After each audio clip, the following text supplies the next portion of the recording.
Ever since Knight Silksong was announced back in February of 2019, it's become one of the most anticipated titles of the decade. But how did a sequel from a tiny indie studio end up setting a new standard, one that even massive AAA game developers are now struggling to match? In this video, I'll explain exactly this, from the history and creation to how this will most definitely be affecting the video game world as we know it.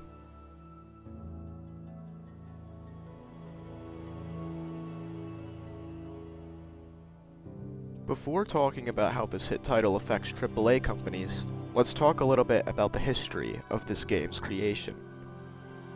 Silksong wasn't even supposed to be a full game. Originally, Team Cherry planned it as a simple DLC for the original Hollow Knight.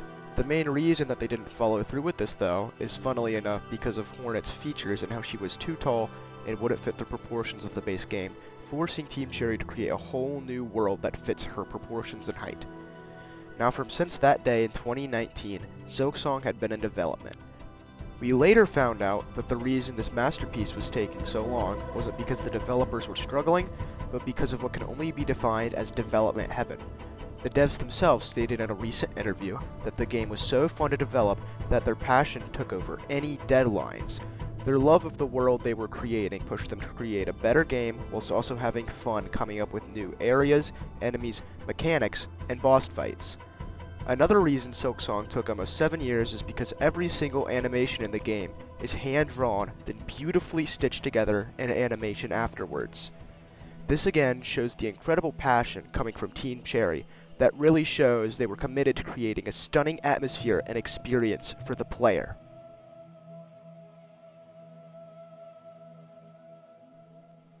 Now that we've gone over a bit of the history on the creation of Silksong, I'd like to take a second to talk about the wonderful community.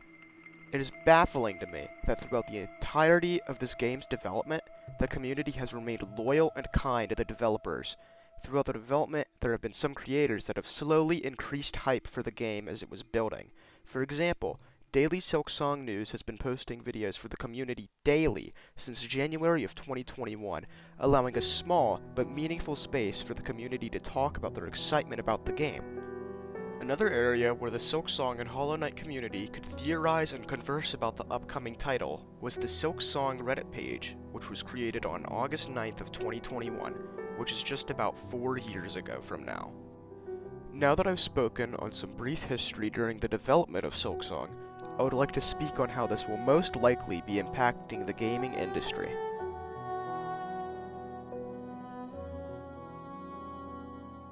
Now, before I even get into Silksong, I would like to speak about the gaming industry itself.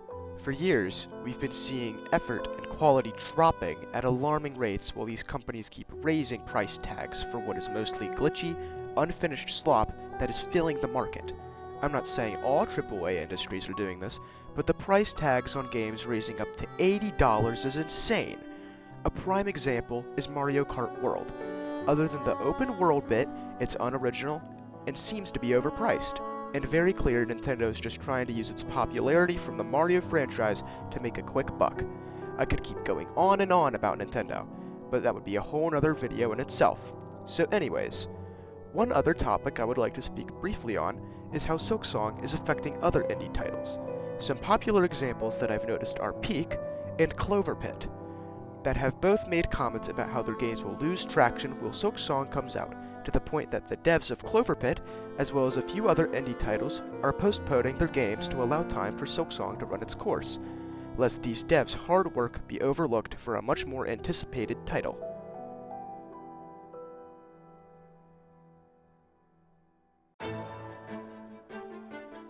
Now, getting more into Silksong's recent release. Silksong, on release, literally crashed the PlayStation, Nintendo, and Steam storefronts, and instantly jumped to, as of right now, number 3 on the Steam most popular with a peak player count of 587,000 players, making $10 million in revenue on the very first day of launch. Another shocker is the price. It wasn't $60, not $40, but only $20. A masterpiece with hundreds of hours of gameplay that took 6 years to make is only $20. This in itself is already enough to make AAAs rethink the way they see their audience, but on top of this, it is a polished and finished game which you'd expect to be the bare minimum, but that doesn't seem so from the recent releases from these big gaming companies. So the real question is, how did a team of 3 devs create a game with more soul and hype than most AAA companies? It's their respect for the player. They focused on the gameplay and the feel of the game as well as taking cost into consideration. I am beyond sure many would have paid $40 to $60 for this gem, myself included, but Team Cherry seemed so passionate about their games that they didn't care about money and only cared about the players. Silksong didn't just surpass expectations, but it in fact redefined them, and in the process, it shows just how far AAA companies have strayed from these expectations. In Team Cherry's eyes, it is clear that marketing, budget, and size don't matter as long as you have true passion for the world you're creating, as well as a respect for the fans you create for.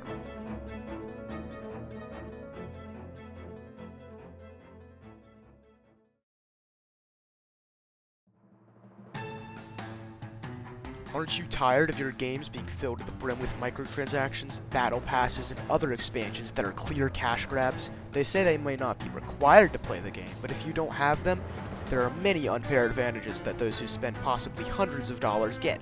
A prime example of this is Destiny 2. I was a huge fan of this franchise for years, and up until recently, I played Destiny for ages, specifically the PvP aspect.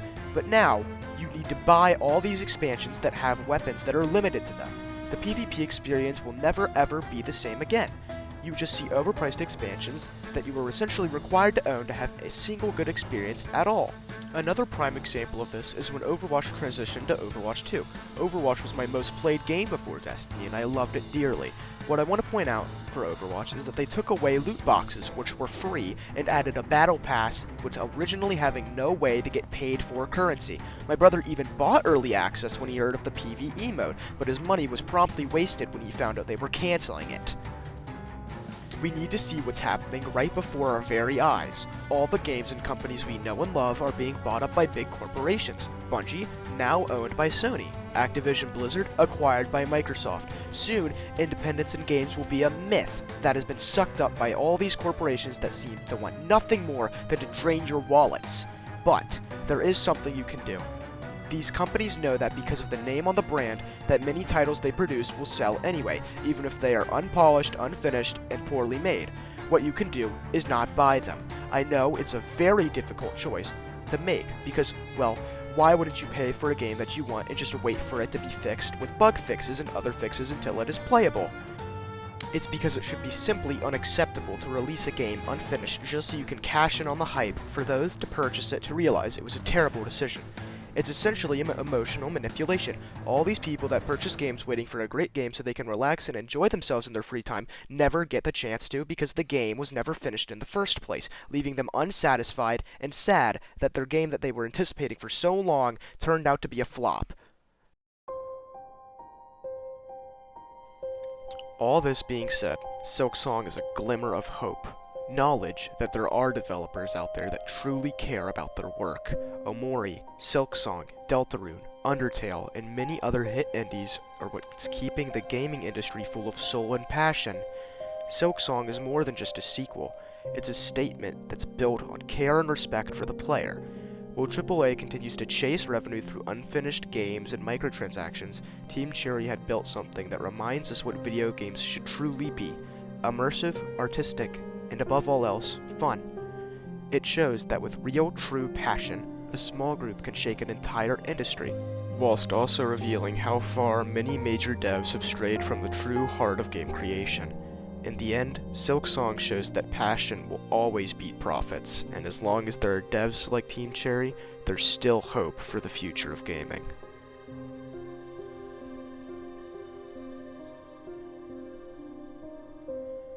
Hey y'all, this is me after recording everything. If y'all liked the video, this is my first time making a video like this, but if y'all liked it, it'd be really appreciated if you could show a little support. You know, I'm really passionate about this because I've played games my whole life. So, If y'all want to spread the word, feel free to share. If you want to spread it around, that'd be pretty cool. But yeah, see ya.